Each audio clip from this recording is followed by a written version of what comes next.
I really hope my legislators don't want people to die when I'm treating an ectopic pregnancy. A pregnancy that, I know there was the Ohio law where they were saying you had to, transplant an ectopic from the tube into the womb.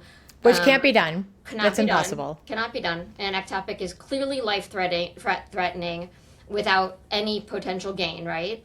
And so we decided to give our legislators the benefit of the doubt and say we don't think that they understood what they were doing. There's no malpractice for legislators. Right. They can make a Wouldn't law that be amazing? makes no sense and is bad care, but there's no consequences to them.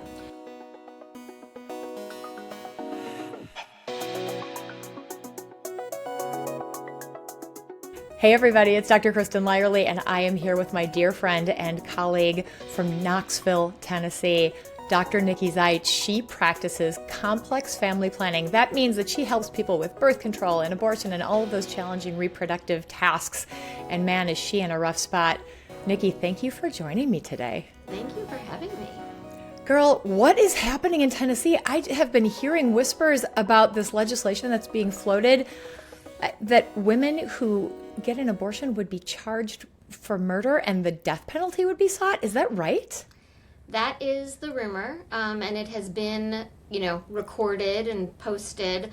But right now it is just a caption bill. So on our legislative website, there are a bunch of bills that just have a paragraph of what it might be about, and then they leave that up until they come up with something to fill it with. And then it can be like totally different than what the topic is about. I think the caption for this one is actually related to the monument for the unborn. But what they're proposing is a right to life written law that criminalizes abortion. And if you, look online, you can see the recording of, someone from the Right to Life and a pastor that are essentially just out there saying they think, essentially an eye for an eye. If you, quote, kill a baby, you should go to death.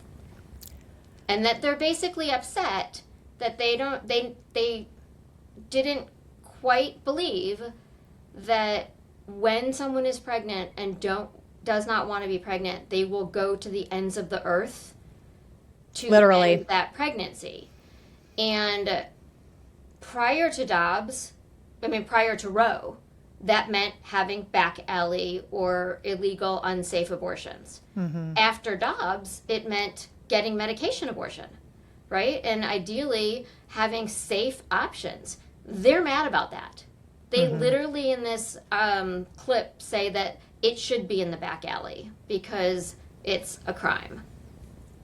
It should be in the back alley. And that they want women to either die in the process of having abortions or be arrested and, potentially tried with a penalty of life if they have an abortion.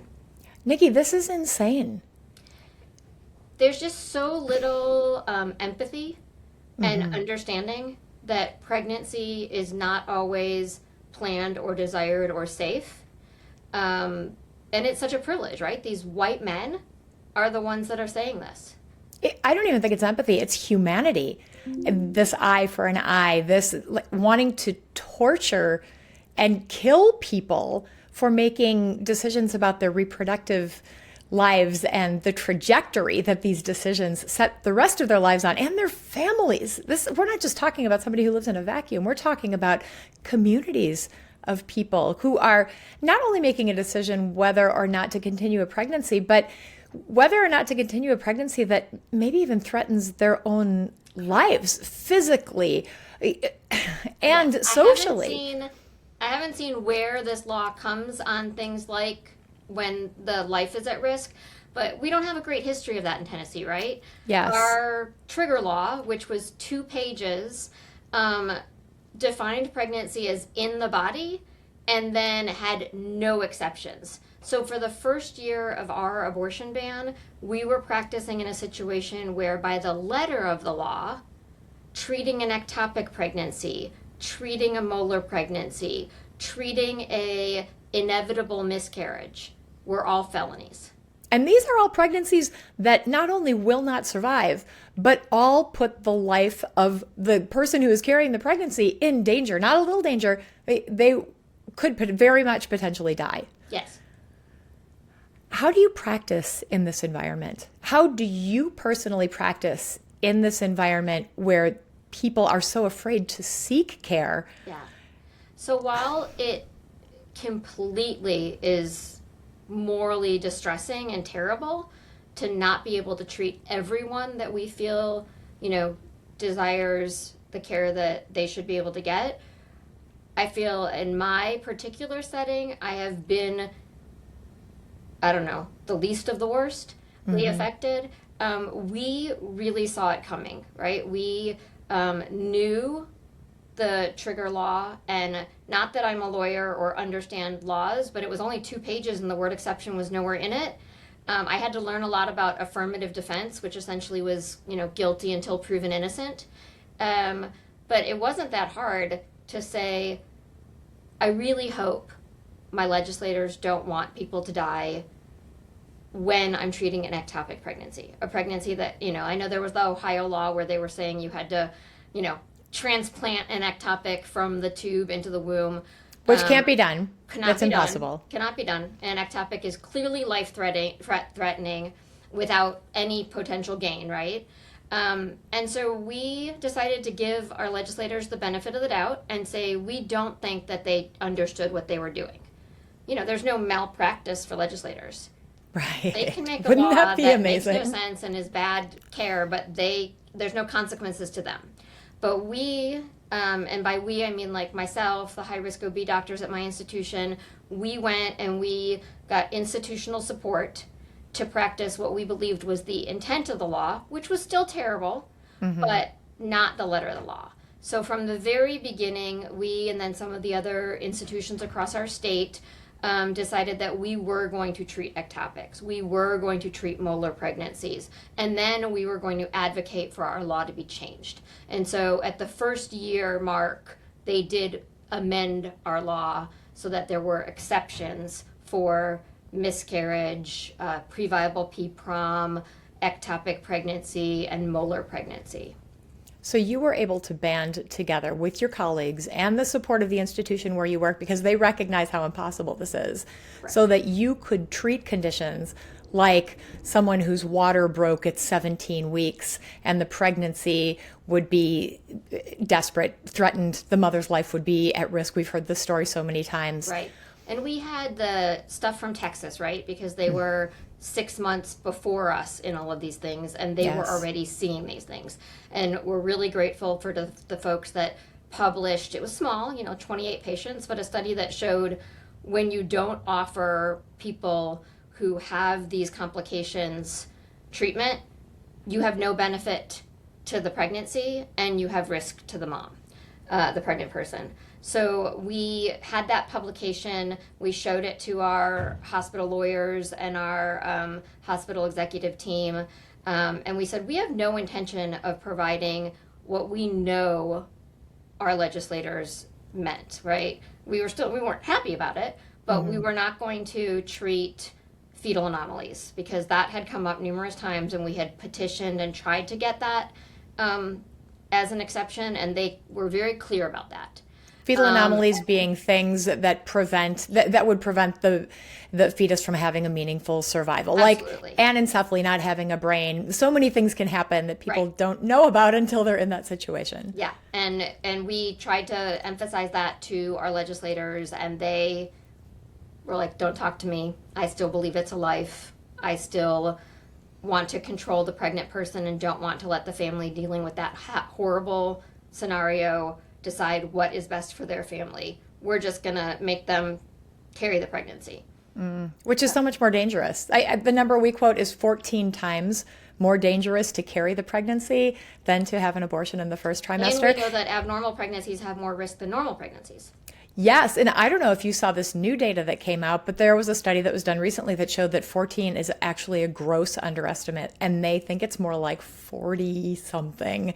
So, or maybe that's just in the new environment where we're living, where people are being forced to carry these very risky pregnancies to term against their will. Late to care because they're scared about, not even necessarily these abortion laws, but, I'm sure you're seeing it too. People who are afraid to leave their house and come to doctor's appointments because they might be picked up by ICE. Yes. Totally different, dystopian world. It sure is a dystopian world. And you had mentioned earlier medication abortion. We know that since the Dobbs decision, most abortions now across the country are medication abortions, but mifepristone is under attack. There's another FDA review, even though we know it is safe and effective. We have more than 2 decades of evidence and experience with this medication. How does that change your approach to your patient and your thoughts about the future of abortion care, not just in Tennessee, but in this country? Yeah, while it is available, it at least is something that I can talk to my patients about. There's not a gag order in our law that we're aware of. There's some question with the minors and how that law was interpreted. Certainly there's a trafficking minor law that says if you help a minor get out of the state without a parent, that could potentially be criminalized. But right now, we can at least talk to patients who tell us that they don't want to be pregnant about options out of state or options of medication abortion. We are not, really, people will ask, what do you do, especially when this idea of criminalizing the pregnant person comes up. Mm-hmm. Do we always ask a patient when they come in pregnant and bleeding if they had done anything to start the process? That's just not important. A pregnant patient that's bleeding is treated the same way, whether she took some medication to cause that or whether it's spontaneous. So anything I don't need to know to take care of the patient, I don't necessarily want to know. If a patient wants to tell me and they trust me, I'm grateful they trust me, but it doesn't necessarily need to be part of their medical record in this day and age, which I never thought I would have said, because there are some ways that it can be relevant in future pregnancies, but it's just right now the safest thing is the less I know, the better. Right. We were not trained that way. We were not trained to just not document things. We were trained to ask every question and document everything, and it is just such a different environment now. So one more question for you. Do you worry about yourself practicing in this environment where you know that it's hostile and there are so many people who don't want the kind of care that you are providing to be given to these patients? So I have been at an academic center my entire career and haven't done a lot of outpatient-induced abortions, which maybe I'm naive, but I felt like that kind of protected me, and I've always been grateful to the people in my community that were providing that care, and I always functioned to be their backup or their the person they referred to if they had a complication, or if they thought that a patient had an ectopic pregnancy who had presented for abortion care. So I was filling my role, and sometimes felt like a poser because I did a complex family planning fellowship and was not doing outpatient-induced abortion care. But I was a residency program director, I was working in advocacy, and I was talking about abortion all the time. So I never wore a bulletproof vest. I never really felt unsafe. But I think everybody who does this work every once in a while has that thought. Certainly when I've gone and testified in our legislature, which I really don't do anymore because I didn't see it having a value. I actually thought that maybe I was hurting the topics by being there. But I do think that at least one time that I was there was some social media about my testimony that I thought was purposeful in drawing attention to me and potentially putting me at risk by a former residency classmate of mine. Oh, wow. Oh, that's so painful on Yeah. so many different levels. Yeah. I was more worried that I was going to get arrested in that first year. We thought it was really unlikely that the type of care we were providing was going to be criminalized. But when you're ending a pregnancy for maternal indications, that's really gray, right? Like, there's no absolute cutoff. If she Right. has heart failure and she has a 20% chance of death, is that the risk of severe bodily harm that I'm allowed to intervene for, or does it have to be 50%? So, I mean, while I never made a decision like that in a vacuum, it was always, what the patient desired with our MFMs, and we were all working together. I was never in the operating room by myself. There were still times where I was worried that somebody would disagree with our management plan. It's just not easy. Yeah. What do you want people to know about the work that you do, the people that you serve? I think I just want people to know that even in the best of situations, there will always be people who need to end a pregnancy. And no one can ever understand what that family or person is going through and what is driving them to not be able to be pregnant or parent at that time, and that it should be an individual decision. The legislators need to stop making arbitrary rules over something that is so complex. You're so right. Dr. Nikki Zite in Tennessee, you're my hero. That just seems so ridiculous because you are out there doing so much. So right back at you. We are all doing this work, and we have to because our patients need us. 1 in 4 women in this country will have an abortion in their lifetime, and we've got to be there for them. So I'm proud to be in this fight with you. And on the other side, I'm even worried about contraception in Tennessee. So we've got to keep fighting for that because otherwise it's just going to put more people at risk. That's right. That's a conversation for another day. Oh, that hopefully we'll never have to have. We will not run out of things to talk about. Thank you, my friend. Thank you.